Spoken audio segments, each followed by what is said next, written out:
And we are rolling.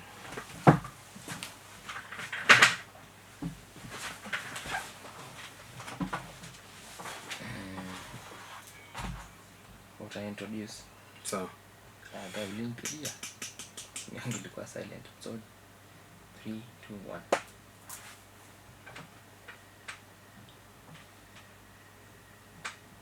hello guys and welcome back to the Mirror Podcast. As always, we are Maina and Fadhili in the studio, and today we are not gonna dwell much on the introduction. We wanna go straight to business. I will let my friend Alvin here say a word or two, and then I will introduce the topic of the day. Hi guys, my name is Alvin Fadhili Mongera. Yeah, I am the son of my mother. Yes, and I strongly believe in working on yourself.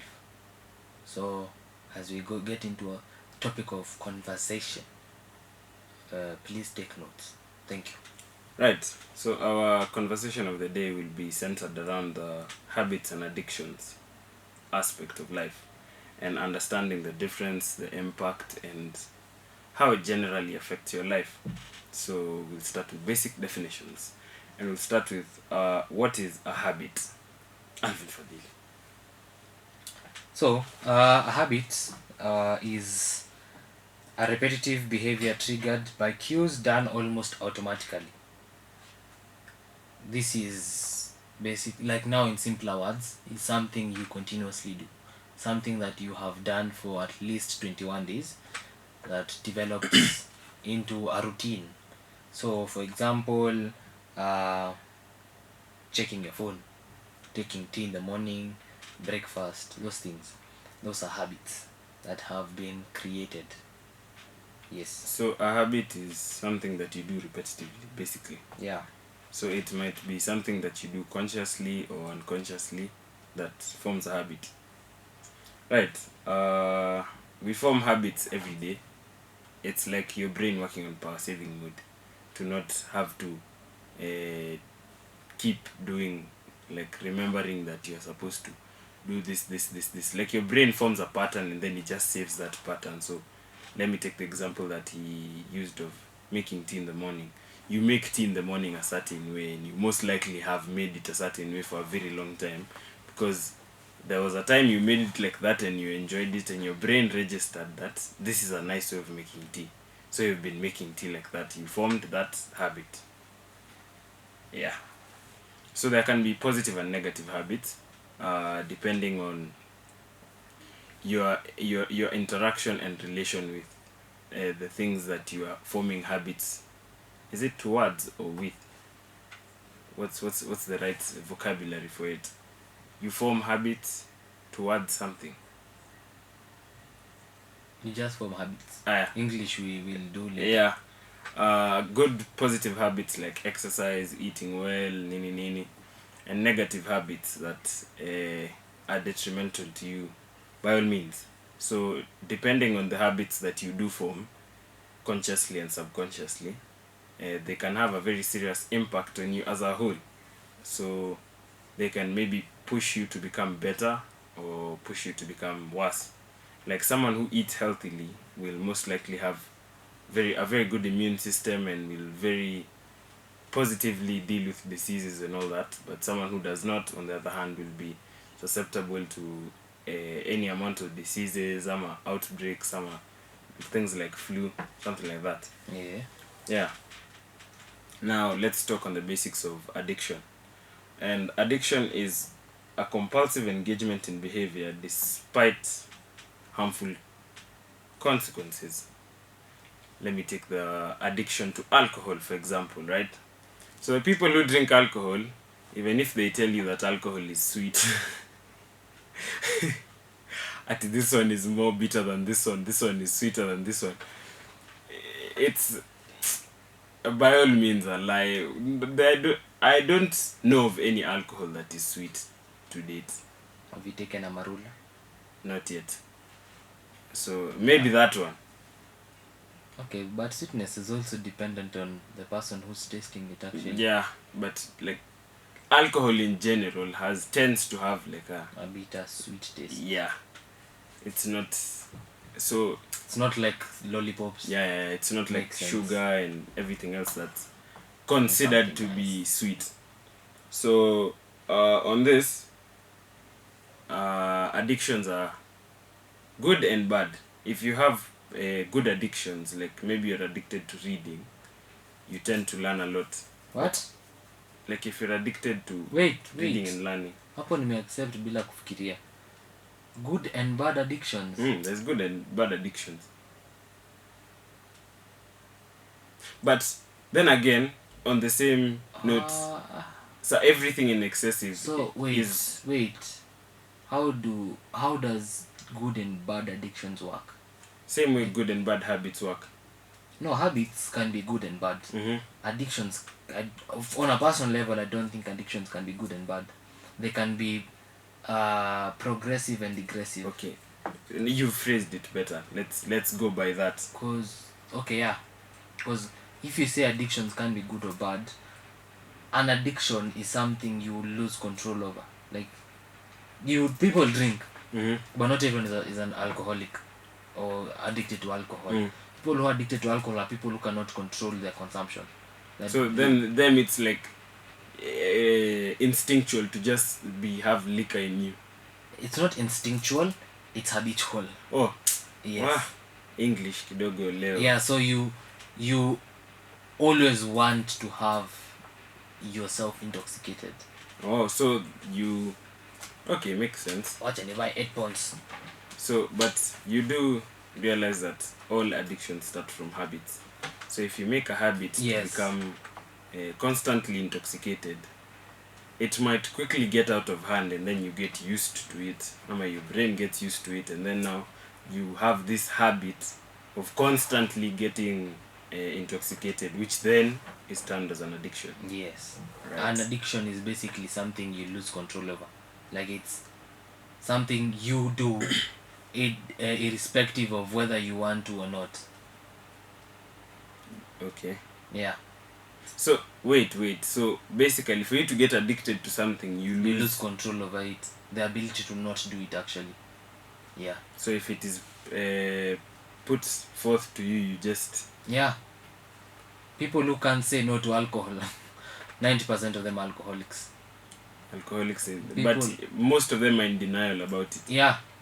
People who... And addictions are everywhere.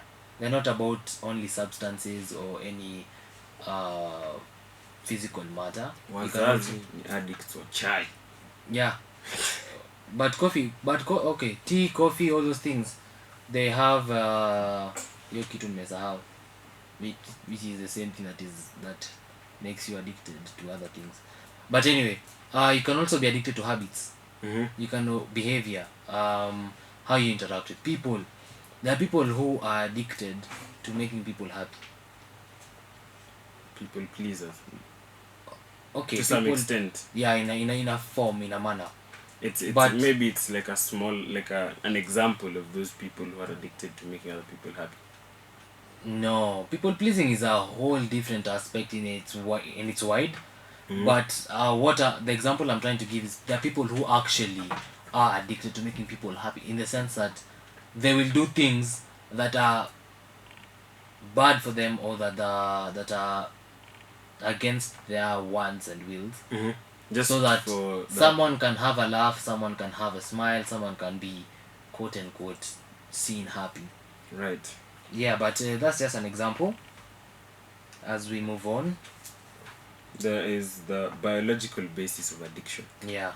So biologically, I think the way I understand it, that's like do I call it layman's, Anthony's language of understanding, is mostly I tend to refer it to something related to your dopamine receptors. Dopamine is the feel happy hormone in your body. Yes. So if you get, let me use that example, if you get addicted to dopamine, maybe through social media, and you form the habit of watching TikTok every day, and since the algorithm of TikTok is built to give you a progressive load of what you want to see. So if you watch one video of a cat dancing in a cute way, probably in the next 5 videos or so you'll see 2 or 3 more cats. So this will therefore trigger your dopamine higher and higher and higher, so you're feeling happy and happy and happy, and then hence you don't want to stop. Once this becomes a habit, it might get to a point where it is addictive to you. So anytime you open TikTok or Instagram Reels or whatever you do, for this case, you just get lost in it, you get immersed in it, you just find yourself there, like a whole night has passed and you are just watching. By the time it's morning, you're like, hey, what's going on? I haven't slept. And then you're looking at your phone, it's 2%, and then you're like, oh fuck. Yeah, so the brain trigger of dopamine is something I would attribute towards addiction. Yes, because that's how addictions are made.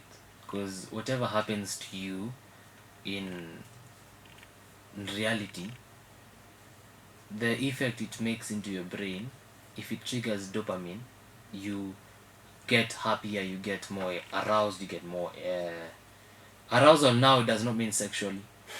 Any form of arousal. Arousal is the trigger of your receptors, your stimuli.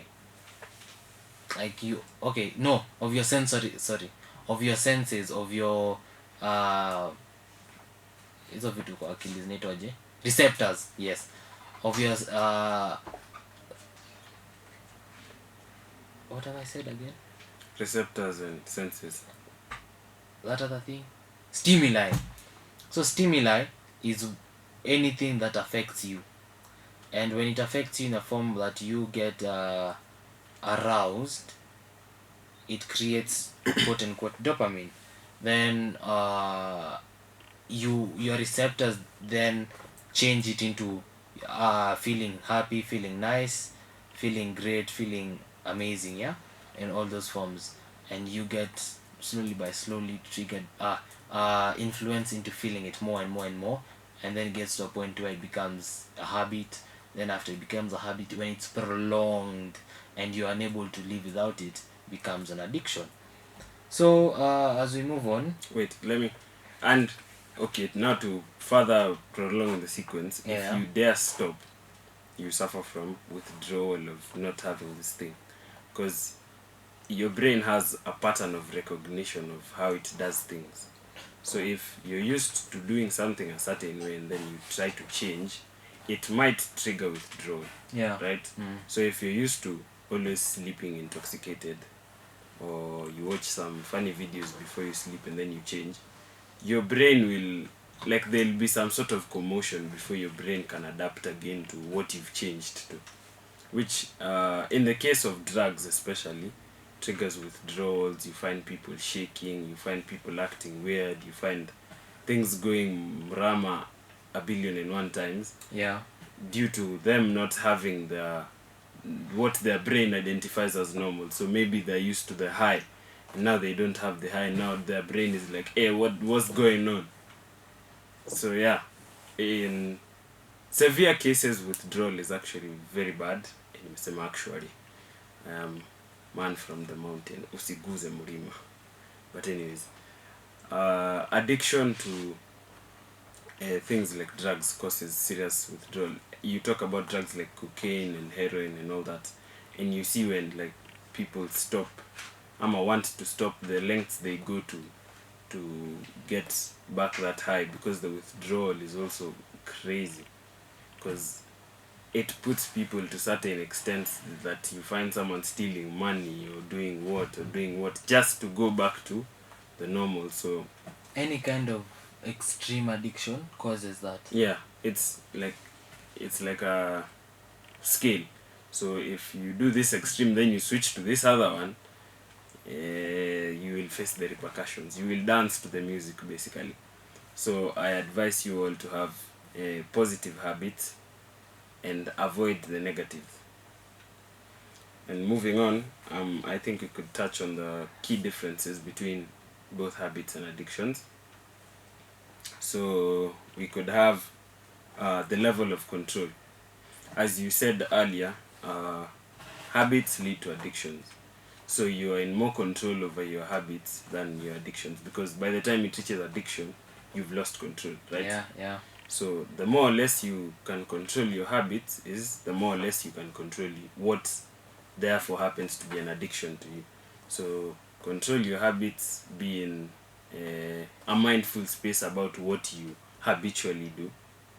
Do things that are positive to you, or things that are good to you, so that your brain gets used to things that are good to you, Yeah. so that you can stay in a positive space. Because if you do the latter, your brain also gets used to that, right? If you do bad things, your brain gets used to that, then that becomes your normal, then things just go haywire. True. Yeah. Also, the impact your habits have on your life. Your habits tend to influence a lot on what you do, who you become. The way you operate basically tends to interfere or impact you a lot, directly and sometimes indirectly, with your habits forming a very big part of how you react to things and how you operate as a person. Yeah. So you might be put in certain situations, and when it's a new situation, you more or less are learning. But when it's something you're used to, your habits will tell you, today's Thursday, let's go out and drink. You know, and that's not the best thing for your life, if you're being honest. But it depends. You, for your life, it can be the wrong thing, but Okay. for mine, it can be the right thing. Makes It sense. just depends on the intensity. Can be, oh, we are going to drink, and then I take a glass of wine. Which is good for your heart, by the way. So Yeah. a glass of wine is very nice. I think you can touch on A glass of wine after meals, yeah. and not every day. Thank you.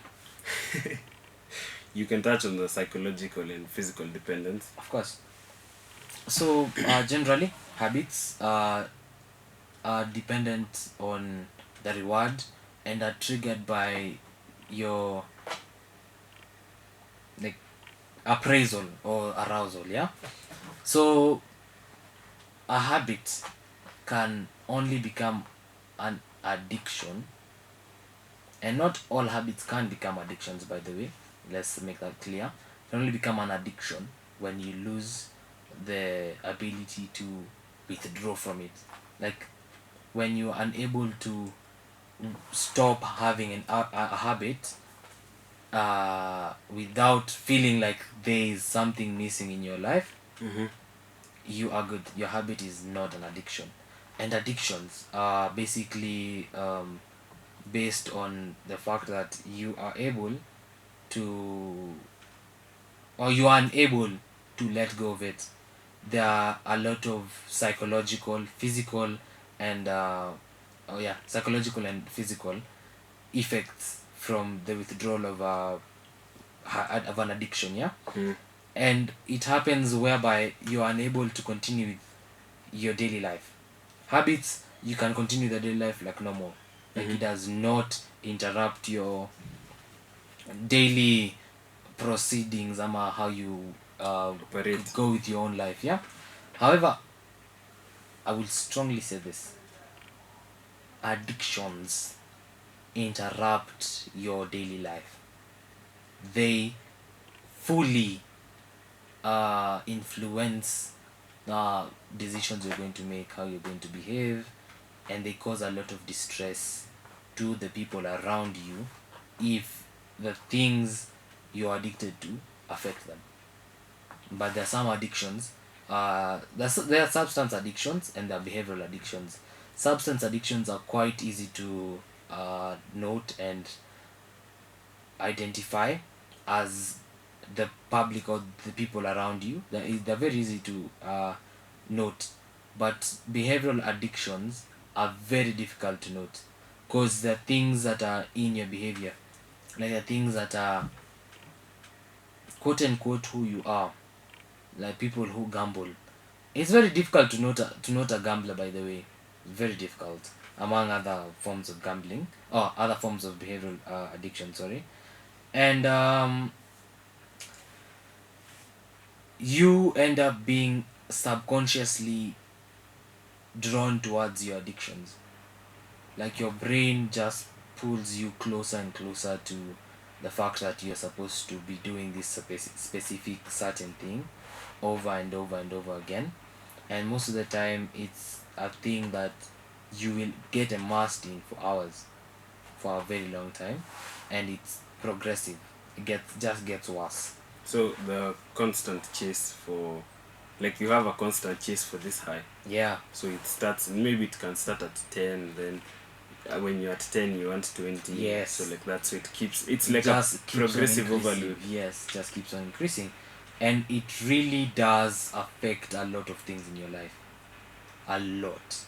And it's not like, oh, I'm addicted to alcohol, I won't go to work. You can be addicted to sleep.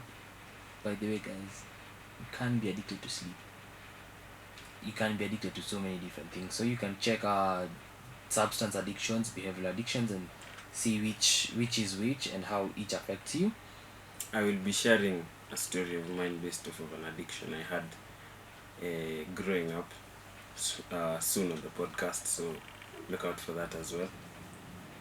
Yeah, I just, for promotional purposes.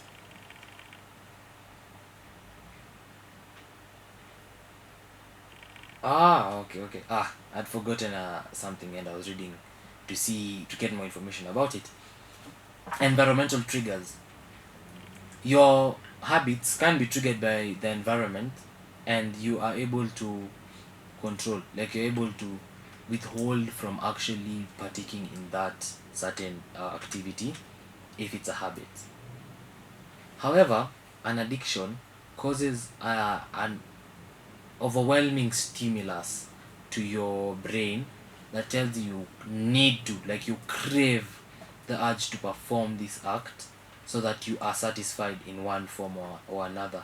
So environmental triggers are very important when it comes to addictions, because that's when you understand whether your habit is just a habit, or it's a habit that is turning into an addiction, or is it an addiction. So environmental triggers actually cause a lot of influence upon what differentiates habits and addictions. And another thing is addictions influence your willpower and your ability to and self-discipline. Yeah. So with self-discipline, you can't have a routine.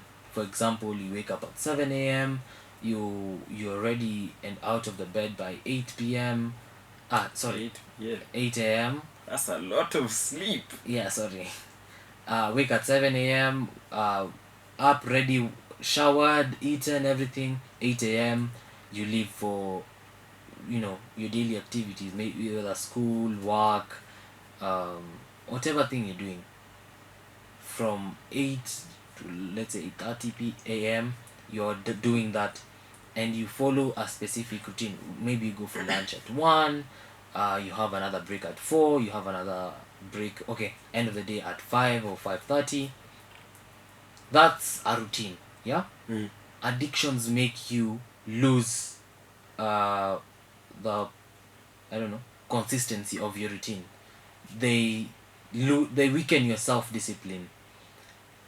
Let's say, for example, you're addicted to substances, yeah, and then you do substances all night, and some of these substances make you lose sleep, others make you sleep more. So you're either unable to be up and out of bed by 7 a.m., or you are unable to go to sleep. So by that 7 a.m., you're still up. So you're half asleep, so you're tired and burnt out. So you just leave the bed if you haven't slept yet, and your whole day becomes a big problem. Becomes shite. Yeah, becomes that word. Because you didn't get enough rest, or you didn't get enough energy for the day. And on the other hand, the ones that make you sleep a lot make you lose time because you're asleep from 7 to, I don't know, 10 or 12 p.m. you're dead asleep, so you're unable to actually work through your day. And these are the kind of things that note what addictions are. So you're unable to control. You have zero willpower against it. You fall quote unquote victim to this item or to this substance or to this behavior every single time. And this is very difficult to undo, especially once it gets to the point where you are fully addicted and you have been in denial for a while. Yeah, and I think with it that, also it also affects your motivation to do other things. yes, Certain addictions, due to the fact that they are propelling towards one thing, not the other, you're more motivated to do this thing than anything else.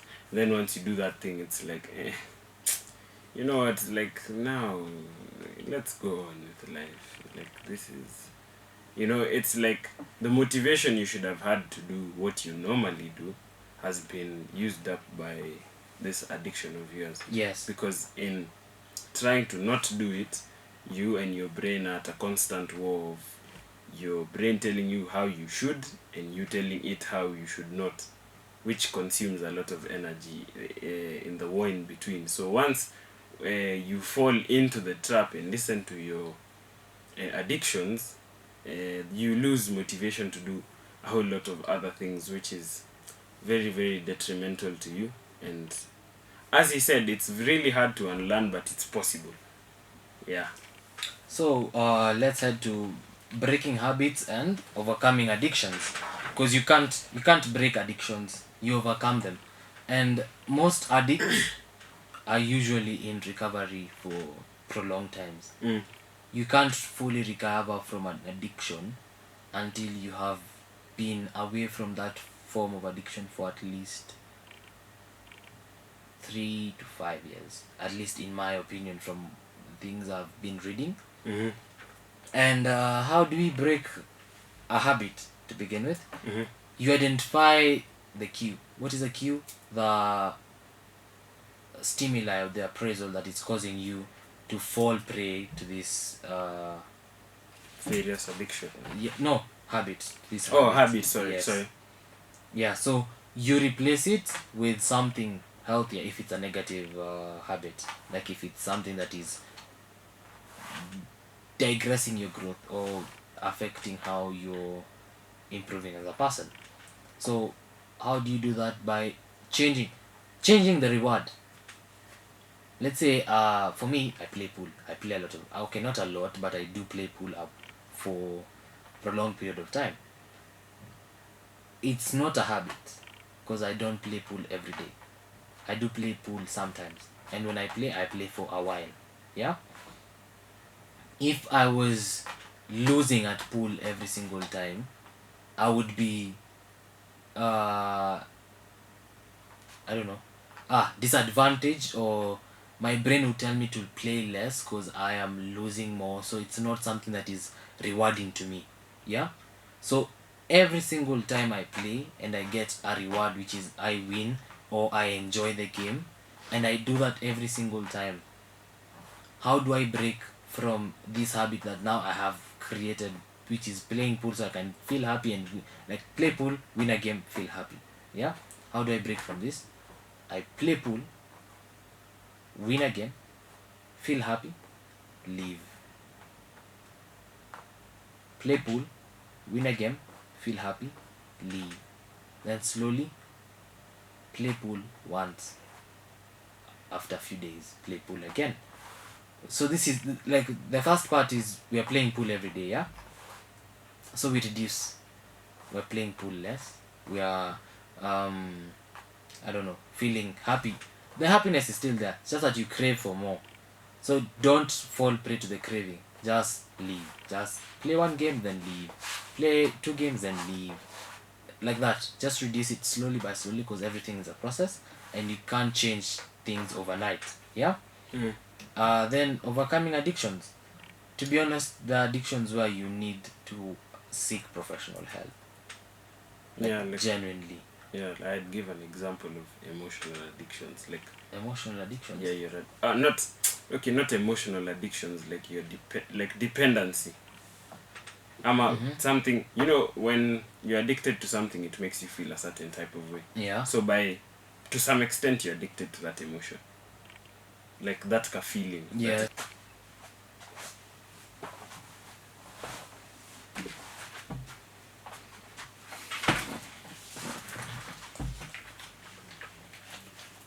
And in feeling good about it, you tend to get addicted to a certain type of feeling. Like when it's now it becomes, when I face a hardship, I want this feeling. Yeah. So you get more and more immersed into this addiction, right?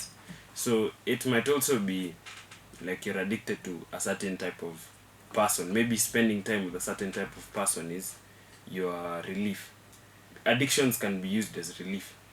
So maybe, let's say, I'm addicted to spending time with my dog, right?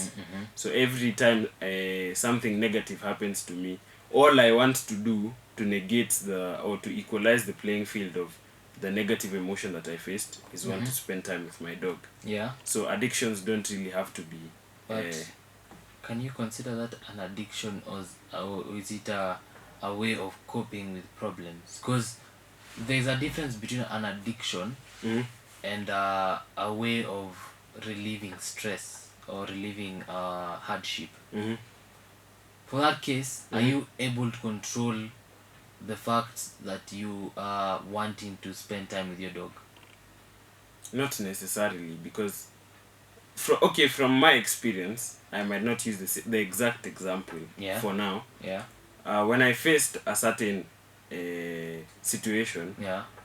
I immediately, like, it was like a reflex to want to go and negate it. Yeah. Right. So, are you just wanting, or are you actually doing it? You go do it. But are you able to stop yourself from actually doing it? It was hard at first, but for this example where it's with your dog. So with the example that it's with my dog. Yeah. When you can, you won't. Like when you can, you won't. Yeah, like, you might be maybe out of the country or out of town. Yeah. But if the situation is there that you can spend time with your dog, you immediately negate everything you are doing, and then you go spend time with your dog for like 5-10 minutes, then you come back. That's not an addiction.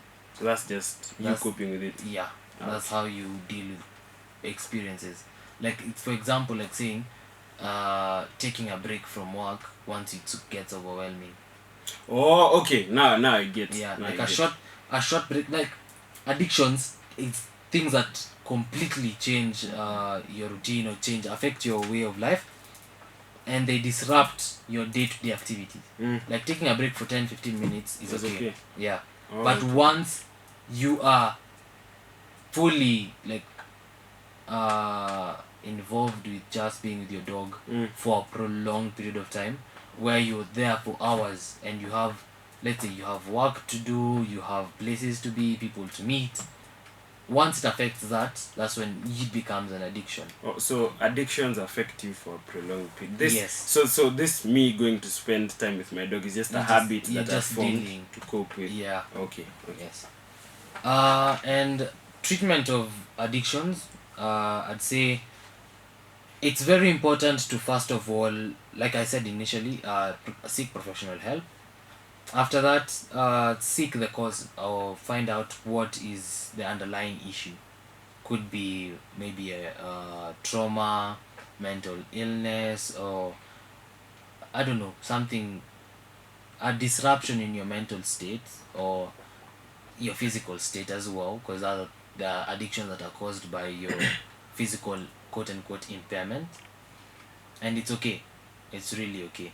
Like, you are able to figure it out, and it takes time. And don't pressure yourself too much for some things. Some things just happen. Like, it's not really worth it for you to completely immerse yourself in the pain of, or in the I don't know, what's the word? I'm losing the word, but let's use pain of how the fact that you are addicted. Sometimes things happen that cause addictions, yeah? And it's not really your fault. Most of the time, addictions are caused by coping. like something happens and you want to cope and you become an addict. So basically, you've gotten addicted to coping. No, you're using that form of coping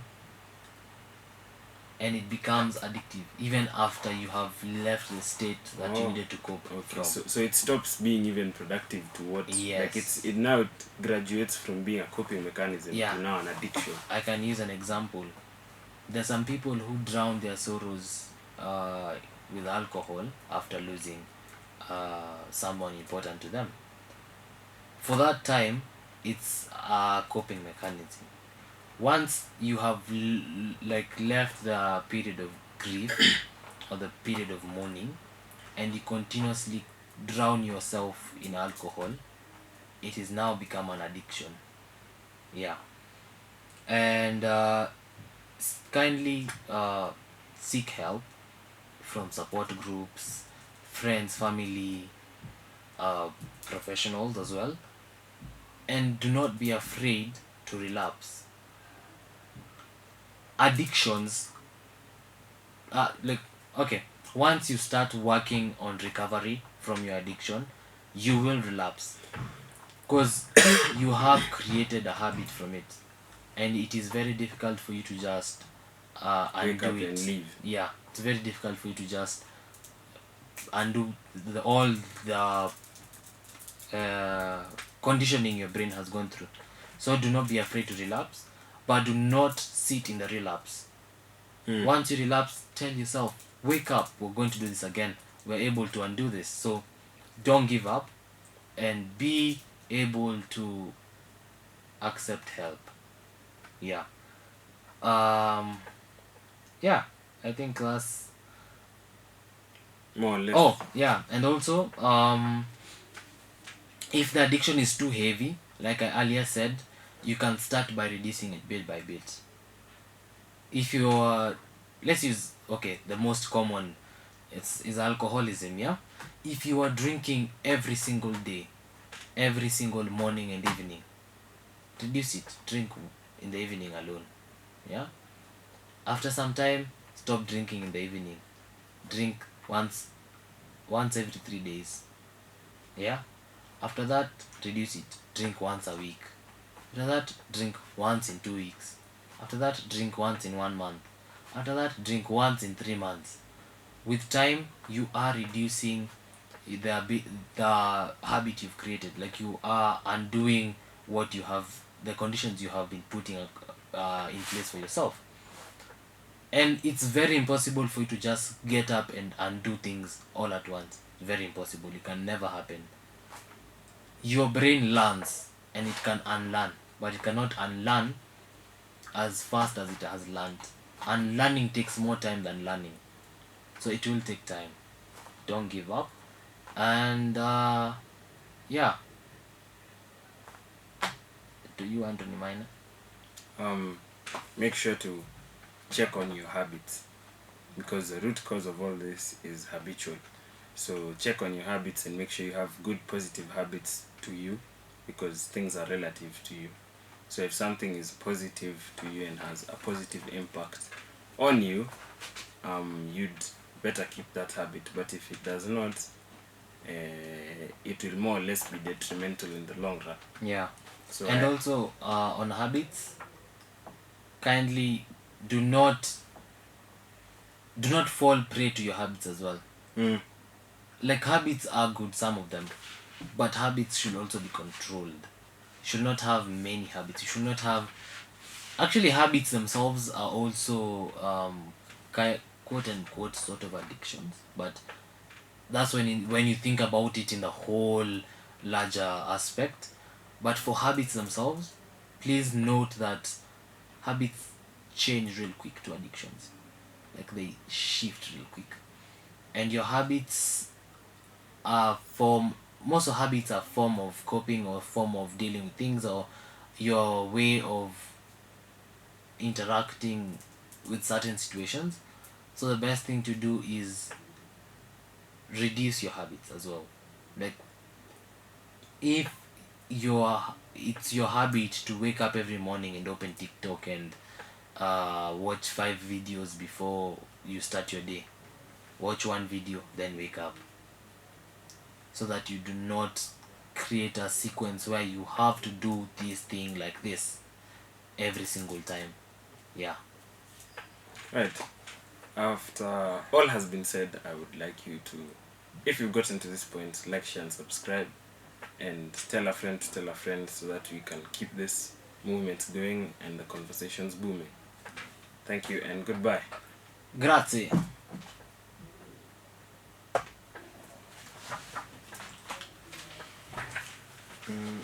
Pathology.